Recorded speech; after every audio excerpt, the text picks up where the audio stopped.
আমার ওই ভাইগনার বউ ঢাকাতে মানে ব্র্যাক ইউনিভার্সিটি টিচার, ও তো ওখানে চাকরি করে, সে তো ওখান থেকে আর বাবা মা পৌঁছাবে, তারপরে না একটা সিদ্ধান্ত পরবর্তীতে তখন।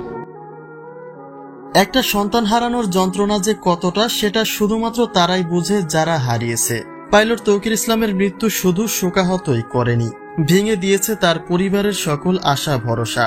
কেননা তারা শুধু একটা সন্তানই হারায়নি, হারিয়েছে আরেকটা সন্তানের মতো তাদের পুত্রবধূকে, যার কথাই বলছিল তৌকির ইসলামের মামা। নিঝুমের শূন্যতা পড়ে আছে তৌকির ইসলামের ঘরে, যে কারণে নিঝুমের সঙ্গে সম্পর্কের বিচ্ছেদ চায় না তার শ্বশুরবাড়ির লোকজন। মামা বলছেন যেমন ছিল ভাগ্নে তেমন ছিল তার ভাগ্নে বউ নিঝুম, কিন্তু নিয়তির নিষ্ঠুর আচরণে আজ সেই মেয়েটার জীবনটাই ছন্নছাড়া।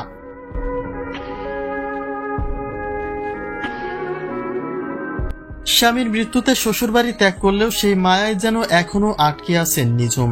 বাবার বাড়িতে তিনি ফিরেছেন সামাজিক রীতিনীতির কথা ভেবে, যদিও কোনো বাবাই চায় না তার সন্তানের ভবিষ্যৎ নষ্ট হয়ে যাক। নিঝুমের পরিবার হয়তোবা আজ হোক কাল হোক কোনো একদিন মেয়েকে বিয়ে দিতে চাইবে, কেননা নিঝুম তার স্বামীর সংসার করেছেন মাত্র 6 মাস। বলতে গেলে হাত থেকে কাঁচা মেহেদিটা মোছার আগেই বিধবা হয়েছেন, যেটা আসলেই খুব দুঃখজনক। তবে বাবার বাড়িতে ফিরলেও তিনি এখনো আটকে আছেন তার শ্বশুরবাড়ির মায়ায়। বাবার মতো শ্বশুর শাশুড়িকেও ভুলে যেতে পারছেন না নিঝুম।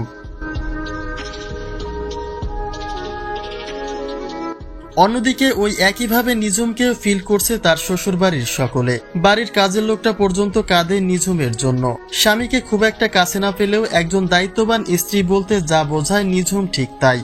তার স্বামী যে একজন পাইলট সেই অহংকার নিয়ে কখনোই চলেননি নিঝুম, অথচ তার ভাগ্যে জুটল স্বামী হারানোর যন্ত্রণা।